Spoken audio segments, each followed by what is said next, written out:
When 17-year-old Cassie walked into a room full of leather-clad bikers and asked to ride with them, the laughter was instant. But when her father's motorcycle thundered into the parking lot moments later, every joke died in their throats.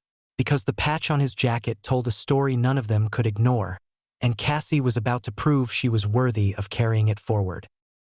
The door to Rusty's bar groaned open, letting in a slice of autumn sunlight that cut through decades of cigarette smoke and spilled beer. Cassie stepped inside, her sneakers squeaking against sticky floorboards, and every conversation died. She was used to being underestimated. At barely 5 feet and 17 years old, with her hair pulled back in a practical ponytail and a worn notebook clutched against her chest, she looked like she'd wandered into the wrong building. The Iron Wolves Motorcycle Club had gathered for their weekly meeting, and the sight of this girl, clean, young, determined, was so out of place it bordered on absurd. "Lost, sweetheart," a bearded man at the bar called out, and laughter rippled through the room. Cassie's heart hammered, but she'd prepared for this. "I'm looking for the Iron Wolves. I have a proposal." More laughter. Someone muttered something about Girl Scouts and cookies.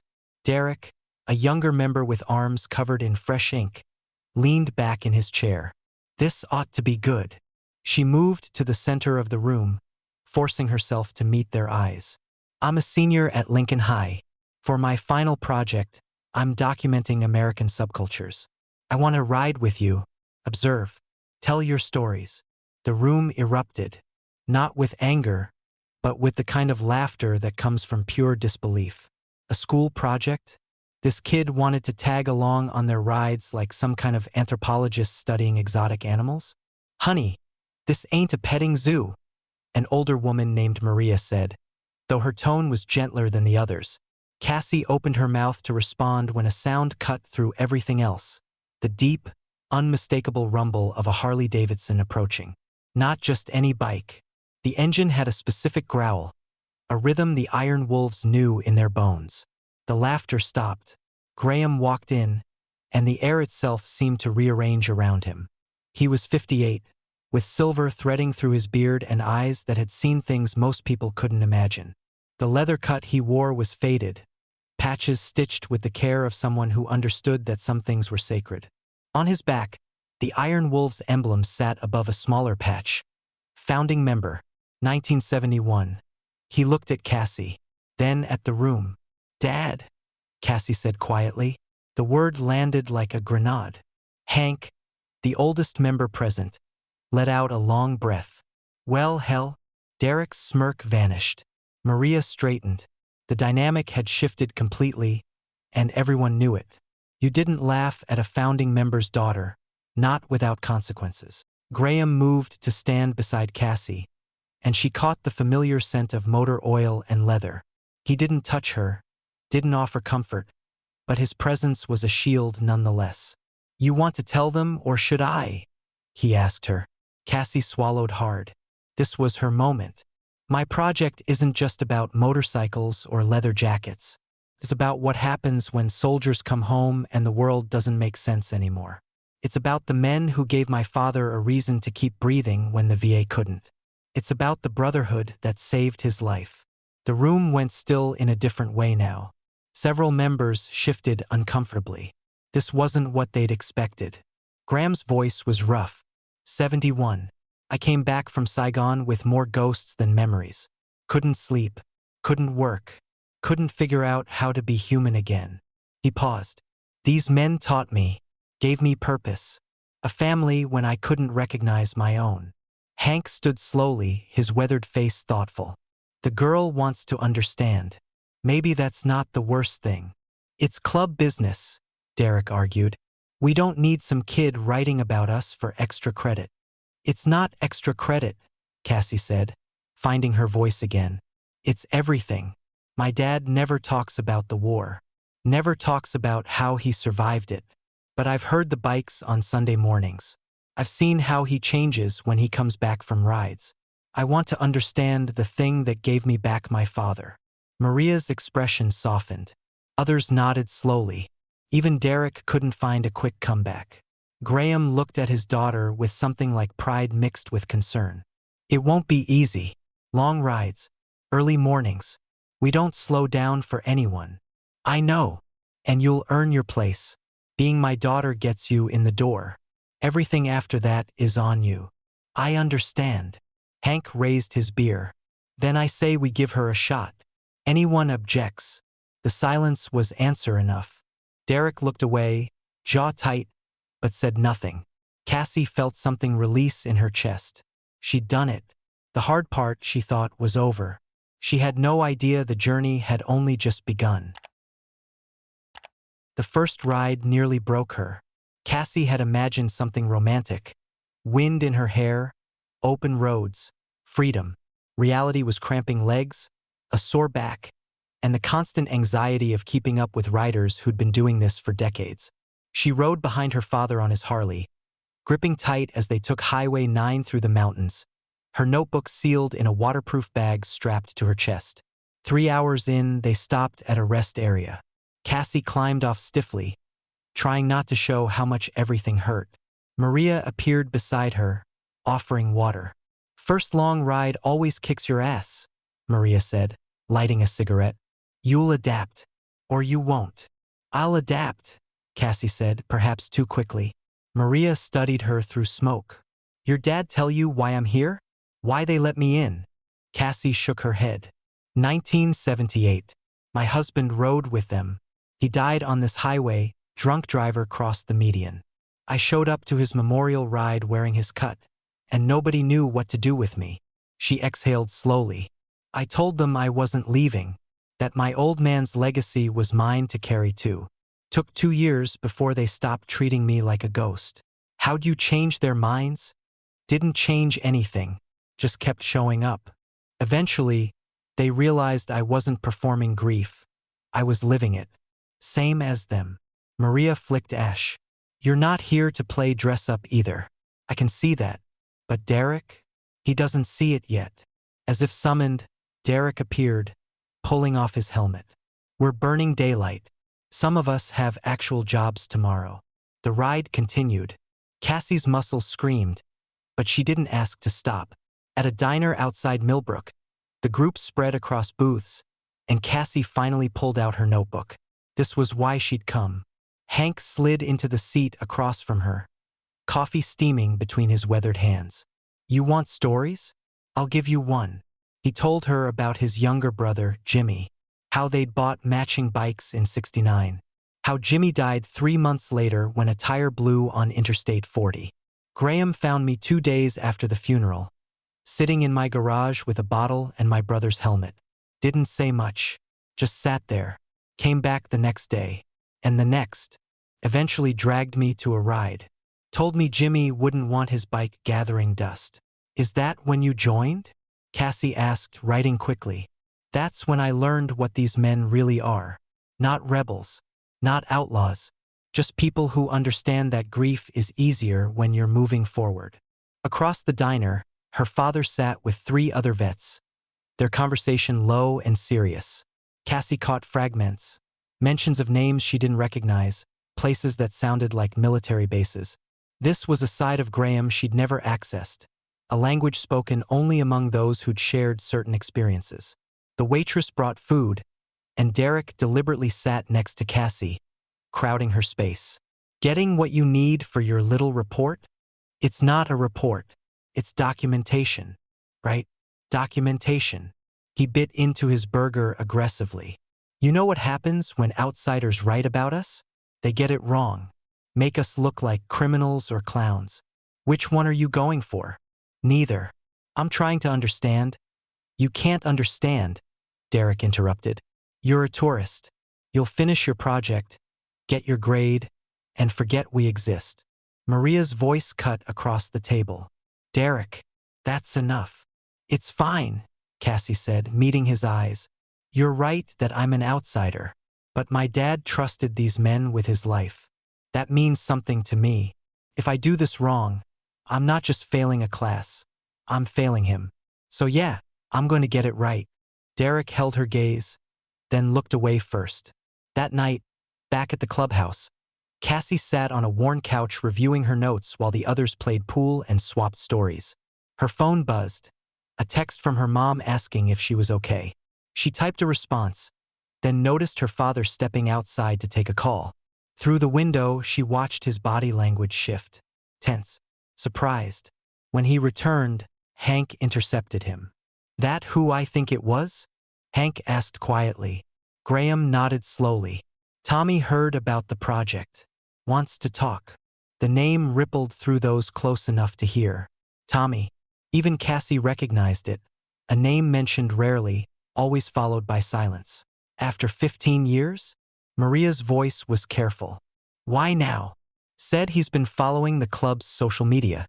Saw Cassie's been riding with us. Got him thinking about old times." Derek appeared from the back room. "Tommy's got no business here anymore. He made his choice." "We all made choices," Graham said tiredly. "Maybe it's time to revisit them." Cassie filed the information away, sensing she'd stumbled onto something important. A story within the story. A wound that hadn't healed. As the evening wound down and members departed, Graham found Cassie gathering her things. "You holding up okay?" he asked. "Sore, but good." He nodded, then hesitated. "This thing with Tommy, it's complicated. Old history. I'm listening. Not tonight, but soon. You want the whole story, you'll get it. Just be patient." Cassie shouldered her bag, feeling the weight of what she'd learned today. This wasn't just about motorcycles or brotherhood anymore. It was about fractures and healing, about what happens when family breaks apart. And somehow, her project had become the catalyst for bringing it all back to the surface. Tommy arrived on a Thursday afternoon when the clubhouse was quiet. Cassie was there alone, transcribing interviews from her recorder, when she heard the unfamiliar bike pull up. Through the window, she watched a man in his mid-50s dismount. No club colors, just plain leather and cautious movements. He paused at the door, hand on the frame like he was touching something holy or haunted. Then he saw her through the glass and stepped inside. "You must be Cassie," he said. His voice carried the same rough warmth as the other members, but underneath ran a current of nervousness. "I'm Tommy." She stood, suddenly aware she was alone with a stranger who somehow wasn't a stranger at all. "My dad mentioned you might call. I did better than call." He smiled, but it didn't quite reach his eyes. 15 years is a long time to stay away. Figured if I was coming back, I should just show up. Before Cassie could respond, Graham's truck pulled into the lot. Her father emerged, froze when he saw Tommy's bike, then walked toward the clubhouse with deliberate steps. The door opened. The two men stood 3 feet apart, separated by a decade and a half of silence. Graham. Tommy. The air between them vibrated with everything unsaid. Finally, Graham exhaled. "You want coffee?" "Yeah, coffee would be good." Within an hour, the clubhouse filled. Word traveled fast in the Iron Wolves. Tommy's return was the kind of news that demanded witnesses. Hank arrived first, embracing Tommy with a fierceness that made Cassie's throat tight.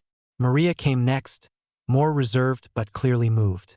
Others trickled in, until the room held nearly 20 members spanning 3 decades of club history. Derek was the last to arrive, and his entrance shifted the temperature. "Didn't think I'd see you again," he said flatly. "Didn't think I'd be back," Tommy admitted. "So why now?" Tommy looked at Cassie. "Heard about the project. About Graham's daughter documenting the club's history. Made me realize our history includes the parts we don't talk about. The pieces we left broken." Derek's jaw tightened. "My father died believing you betrayed this club." The room went silent. Cassie had been taking notes, but her pen stilled. This was the wound, raw and open after all these years. Tommy didn't flinch. "Your father and I disagreed about the club's direction." "That's true. I wanted us to be more than weekend warriors, to use what we'd learned, what we'd survived, to help other vets coming back from Iraq and Afghanistan. He thought that made us social workers instead of riders." "You wanted to change everything we were," Derek shot back. "I wanted us to evolve," Tommy corrected. "To matter beyond ourselves." Graham spoke quietly. "And I said nothing. When you two were tearing each other apart, when the club was splitting down the middle, I stayed neutral. thought I was keeping the peace. He looked at Tommy. But my silence was a choice. It told you where I really stood. Tommy's eyes reddened. You were my best friend, Graham. 20 years of riding together. I needed you to back me up, and you disappeared into the middle ground. I know. I left because staying meant watching this brotherhood become something tribal and small. Every ride felt like picking sides. Hank cleared his throat. For what it's worth, we did start that veteran outreach program.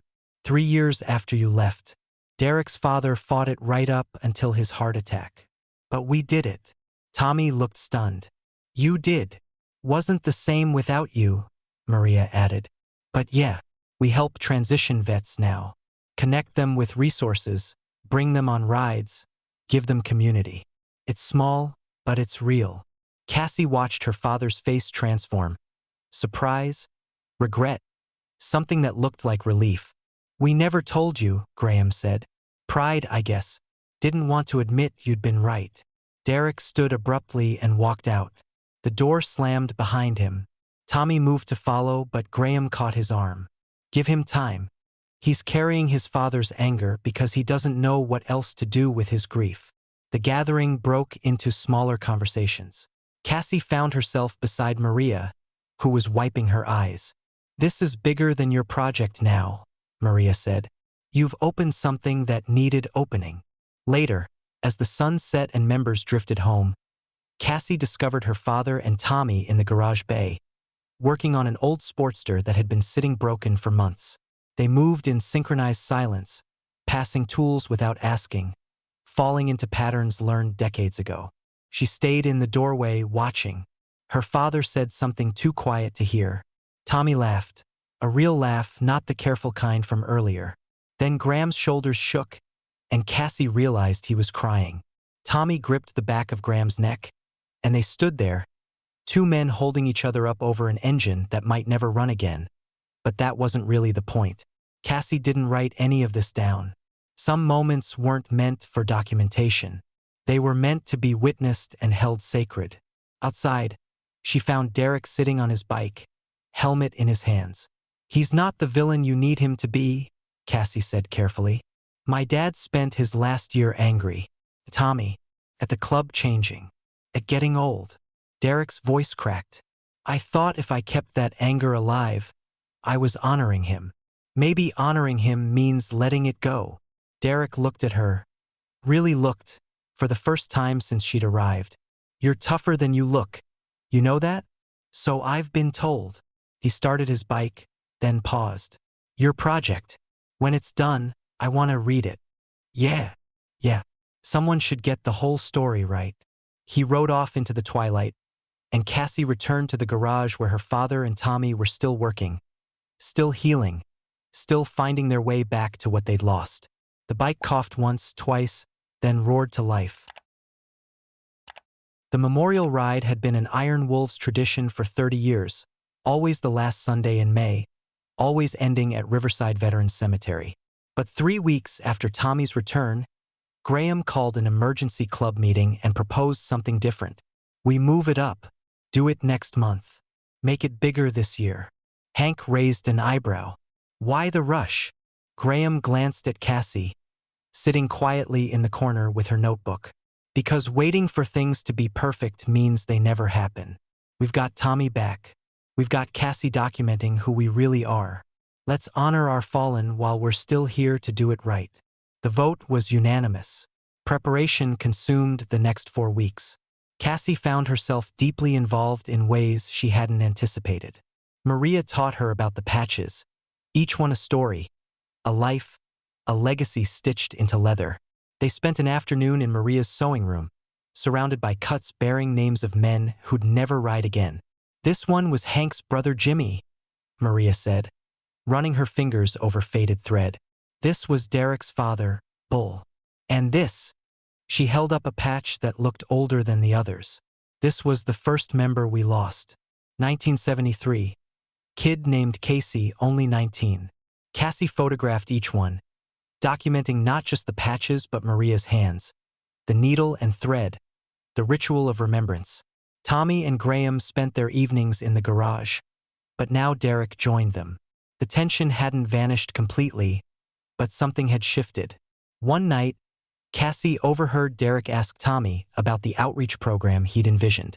"You really think we could make a difference?" Derek asked, his voice stripped of its usual edge. "I know we could," Tommy replied. "Your father and I disagreed on method, not intention. He wanted to protect what we built. I wanted to expand it. We were both right. We were both wrong." Derek was quiet for a long moment. "He never said he was proud of me. Not once." "He didn't know how," Graham said gently. "Some men, the war took their words, left them only actions." "Then I'll have to be different," Derek decided. The night before the ride, Maria asked Cassie to come to the clubhouse alone. When she arrived, the core members were there: Graham, Hank, Tommy, Maria, and Derek. On the table lay her father's original cut, the founding member patch prominent on the back. "We've been talking," Maria said. "What you've done these past months goes beyond any school project.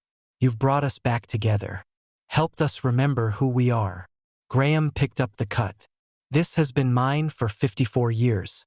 Every mile, every brother, every loss. It's all in this leather." He held it out to Cassie. "I want you to have it." Cassie's hands trembled. "Dad, I can't." "You can. You will." His voice was firm but gentle. "But we're going to modify it first." Maria produced her sewing kit. With practiced hands, she began stitching beneath Graham's name on the patch, adding new thread in a complementary color. The needle moved steadily, creating letters that spelled out Cassie's name. "Legacy isn't about the past staying frozen," Tommy said. "It's about being carried forward by someone worthy." When Maria finished, she held up the cut. 2 names, 2 generations, 1 unbroken line. Cassie couldn't speak.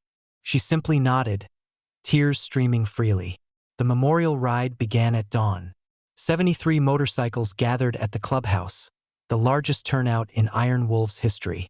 Word had spread through veteran networks, and riders from neighboring chapters had come to pay respects.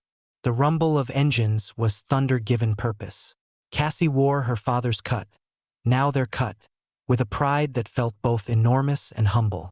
She rode beside Graham at the front of the procession, with Tommy on his other side and Hank just behind.